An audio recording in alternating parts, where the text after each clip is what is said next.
ஜெயலலிதா தலைமையிலான அதிமுக அரசுக்கு எதிரான ஊழல் பட்டியலை சென்னை சத்தியமூர்த்தி பவனில் காங்கிரஸ் தலைவர் இளங்கோவன் வெளியிட்டுள்ளார். வியாழனன்று செய்தியாளர்களை சந்தித்த இளங்கோவன் ஊழல் பட்டியல் அடங்கிய கையேட்டை வெளியிட்டார். இதில் ஆவின் பால் கலப்பட ஊழல், பள்ளிக் கல்வித்துறையில் ஊழல், கொக்கோ கோலா நிறுவனத்திற்கு நிலம் வழங்கியதில் ஊழல், கிரானைட் ஊழல் உள்ளிட்ட பல்வேறு ஊழல்களை குறிப்பிட்டுள்ளார். பின்னர் செய்தியாளர்களிடம் பேசிய இளங்கோவன், அதிமுக அரசு மீதான 25 ஊழல் குற்றச்சாட்டு பட்டியலை ஏற்கனவே தமிழக கவர்னரிடம் அளித்துள்ளதாகவும், ஆனால் அது குறித்து இதுவரை எந்தவிதமான நடவடிக்கையும் எடுக்கப்படவில்லை என்றும் குற்றம் சாட்டினார். அதிமுக ஆட்சியின் ஊழல் பட்டியல் என்ற தலைப்பில் தயாரித்துள்ள இந்த கையேடு காங்கிரஸ் கட்சி சார்பில் பொதுமக்களுக்கு வழங்கப்பட உள்ளதாகவும் இளங்கோவன் கூறினார். கிட்டத்தட்ட 25-26 ஊழல் குற்றச்சாட்டுகளை நாங்கள் கவர்னரிடம் கொடுத்தோம். அதிலே பார்த்தீர்கள் என்று சொன்னால், செயற்பொறியாளர் முத்துக்குமாரசாமி தற்கொலை செய்து கொண்ட சம்பவத்தை ஒட்டி நகர்ந்த ஊழலை, அதையும் அதேபோல் கொக்கோ கோலா நிறுவனத்திற்கு நிலம் ஒதுக்கிய ஊழலையும் 2 ஊழல்களில் மட்டும் நடவடிக்கை எடுத்ததாக சொல்லி இருக்கின்றார்கள். முத்துக்குமாரசாமியுடைய தற்கொலைக்கு காரணமான அமைச்சர் அக்ரி கிருஷ்ணமூர்த்தி கைது செய்யப்பட்டு இப்போது வழக்கு நடந்து கொண்டிருக்கின்றது. அதேபோல் கொக்கோ கோலா நிறுவனத்தில் ஏற்பட்ட ஊழலை சொல்லிய பிறகு அந்த கொக்கோ கோலா நிறுவனத்திற்கு போட்ட ஒப்பந்தத்தை இந்த அரசாங்கம் ரத்து செய்திருக்கின்றது. அதை தவிர மற்ற குற்றச்சாட்டுகள் மீது எந்த விதமான நடவடிக்கையும் இதுவரை எடுக்கப்படவில்லை.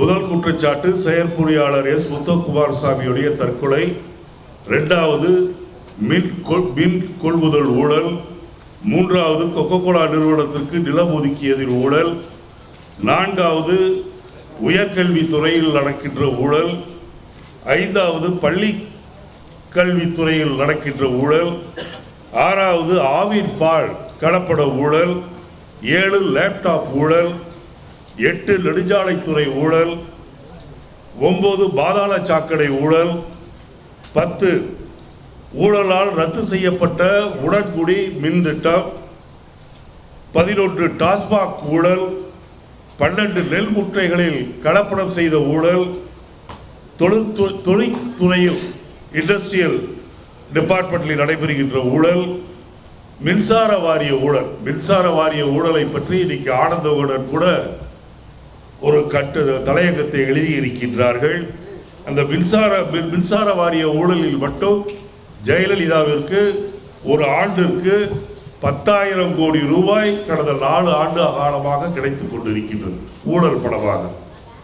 15 செய்தித்துறையில் ஊழல், 16 போக்குவரத்து துறையில் ஊழல், 17 நூலகத்துறையில் ஊழல், 18 மருத்துவத்துறையில் ஊழல், 19 பத்திரப்பதிவு துறையில் ஊழல், 20 ரியல் எஸ்டேட் ஊழல், 21 வாணிக வரித்துறையில் ஊழல், 22 கிரானைட் ஊழல், 23 மீனவர்களுக்கு வழங்கப்படும் டீசலில் ஊழல், 24 இஎஸ்ஐ மருத்துவமனையில் ஊழல், 25 பொது விநியோகத்துறையில் ஊழல், 26 தோட்டக்கலை துறையில் சொட்டு நீர் சாகுபடிக்கு தருகின்ற மானிய தொகையில் மிகப்பெரிய ஊழல் நடந்திருக்கின்றது. இது நடந்திருக்கின்ற ஊழல்களில் ஒரு சிறு பட்டியல் தான். இன்னும் அதை பற்றிய மற்ற துறையில் நடக்கின்ற ஊழல்களை பற்றியும் நாங்கள் விவரங்கள் எடுத்துக்கொண்டு இருக்கின்றோம். அதையும் விரைவில் வெளியிடுவோம். இந்த ஊழல் நான் 24-25 ஊழல்களை சொல்லி இருக்கின்றேன். அந்த புத்தகத்தில் இந்த ஒவ்வொரு ஊழலை பற்றிய விவரங்கள் தரப்பட்டிருக்கின்றன என்பதையும் நான் சொல்லிக்கொள்ள விரும்புகின்றேன். தமிழ்நாடு முழுவதும் விநியோகம் செய்ய போகின்றோம். இந்த பட்டியலோடு இன்னும் குறிப்பாக இப்போ வெள்ள நிவாரணம் என்று சொல்லி செய்து கொண்டு இருக்கின்றார்கள். அதிலும் புதிதாக ஊழல் நடந்திருக்கின்றது. அதையும் சேர்த்து இதையெல்லாம் தமிழ்நாடு முழுவதும் மக்களிடம் நாங்கள் விநியோகம் செய்ய இருக்கின்றோம்.